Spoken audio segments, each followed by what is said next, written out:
சீரியல்களின் full எபிசோடுகளை Sun டிவியில் ஒளிபரப்பான உடனே எக்ஸ்க்ளூசிவாக சன் நெக்ஸ்டில் மட்டும் ஃப்ரீயா பாருங்கள்.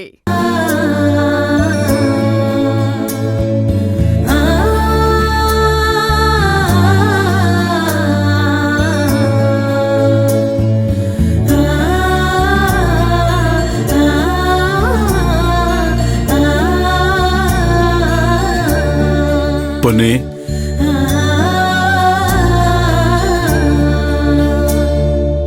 நீ மாப்பிள்ளையோட சந்தோஷமா வாழணும்னு நினைச்சுதான் உனக்கு நான் அரும்பாடுபட்டு அவருக்கு கல்யாணம் பண்ணி வச்சேன். ஆனா ஆரம்ப காலத்திலேயே நீ அவரோட வாழ மாட்டேன்னு முரண்டு பிடிச்சு பிரச்சனை பண்ண. அதுக்கப்புறம் அவரால் உங்கூட வாழ முடியாத சூழ்நிலை ஏற்பட்டுச்சு. இதெல்லாம் சரியாகி நீங்க 2 பேரும் சந்தோஷமா வாழ போறீங்கன்னு நினைச்சப்ப விதி உள்ள போது விளையாடி என்னென்னமோ பண்ணிடுச்சு. அது இன்னைக்கு எவ்வளவு பெரிய பிரச்சனைல கொண்டு வந்து நிறுத்திருக்கு பாத்தியா? மாப்பிள்ள நம்மள ஜெயிலுக்கு அனுப்பினதுக்கு பிராயச்சித்தமா மனசு திருந்தி வருத்தப்பட்டு அவரே வந்து உன்னை கூப்பிட்டாருதா. உன் கூட வாழ தயாராகவும் இருக்கேன்னு சொன்னாரு. ஆனா நீ அவர் வீட்டுக்குள்ள கூட விடாம வாசலே வச்சு விரட்டி அடிச்சது ரொம்ப தப்புப்பா. இருதா, ஒரு நிமிஷம் இரு.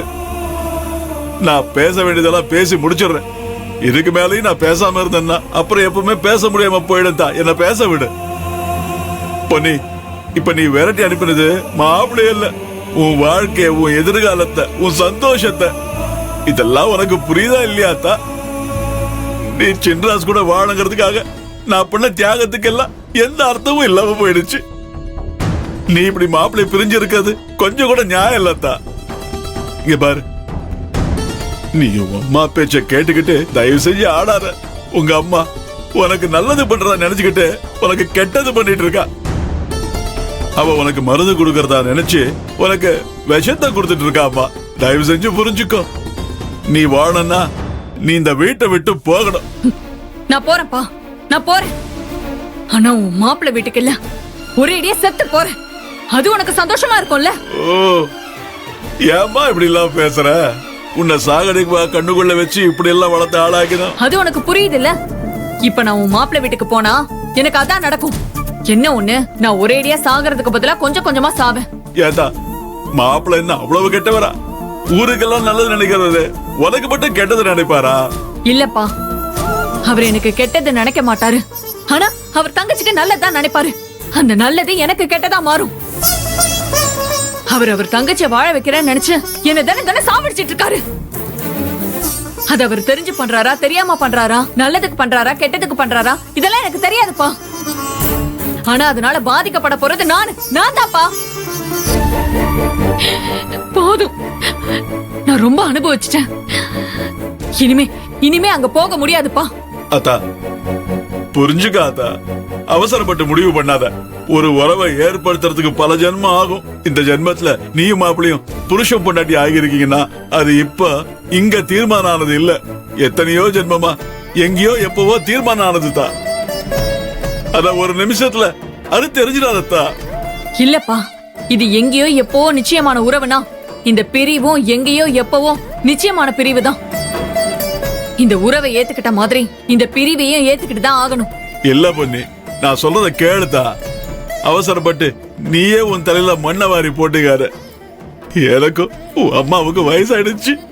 எங்க வண்டி எவ்வளவு நாள் ஓடுன்னு தெரியல. எங்களை நம்பி நீ இங்க இருக்கிறது சரியில்லத்தா. நாங்களும் இல்லனா உன் வாழ்க்கை என்ன ஆகும்? இந்த பாரு, இந்த உலகத்துல நாங்க இல்லனா நீ மட்டும் தனியா நிப்ப. உன் வாழ்க்கைக்கு, உன் எதிர்காலத்துக்கு உனக்கு யாரு துணையா இருப்பா? நீ ஏன் கொஞ்சம் யோசனை பண்ணி பாருதா.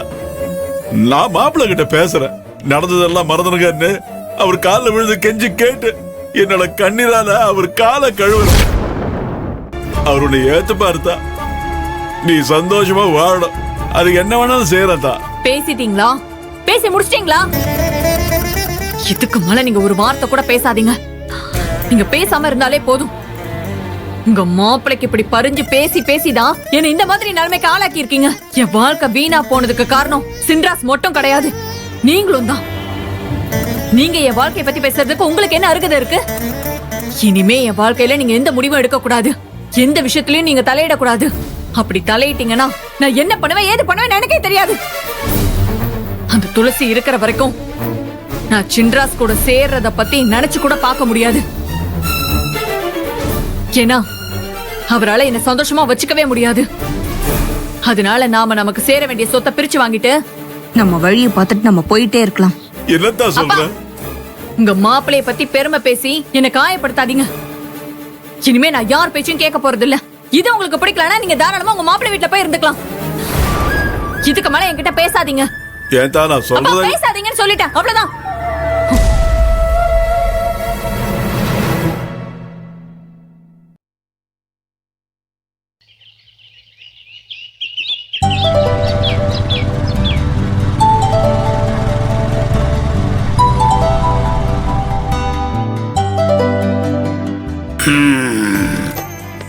என்ன செல்லாம், உன் மருமவ பிரசிடென்ட் பதவி ஏத்துட்டு வரான்றது உன் முகத்துல சந்தோஷம் தாண்டவம் ஆடுதுல்ல?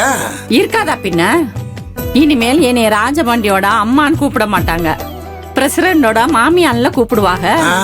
நான் எப்படி உன்னை கூப்பிடுறது? செல்லன்னு கூப்பிட்டுமா இல்ல பிரசிடென்ட் மாமியார்னு கூப்பிட்டுமா? நீங்க செல்லனே கூப்பிடுங்க.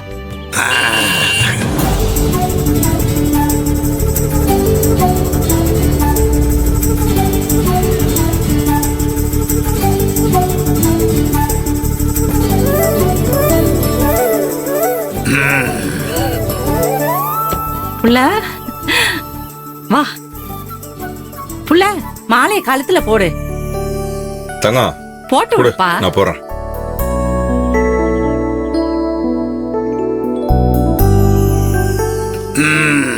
மருமவள, உன்னை இப்படி பாக்குறதுக்கு எவ்வளவு சந்தோஷமா இருக்குது தெரியுமா? என் கண்ணு மட்டும் இல்ல, இந்த ஊர் கண்ணு பட்டு இருக்கும் போல இருக்கு. செல்லாம், எல்லாத்துக்கும் சேர்த்து சுத்து, மொத்த டிஸ்டியும் முறிஞ்சு போனோம். இந்தாங்க, இத கொளுத்துங்க.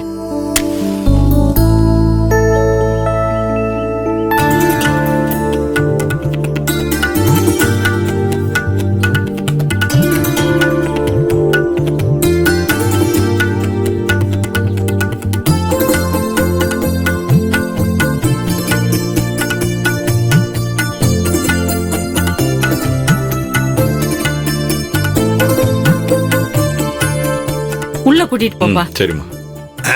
வாமா.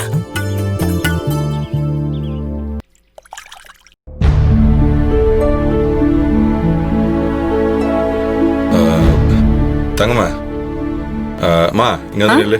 தங்கம், ஆசீர்வாதம் வாங்கிக்கோ. செல்லம், இப்படி வா. நல்லா இரு எந்திரி புள்ள. மருமகளே, நல்லா இரு. இருக்கட்டும், எந்திரி. நீ எப்போ சந்தோஷமா இருக்கணும் புள்ள. எப்போ மேல போயிட்டு வா.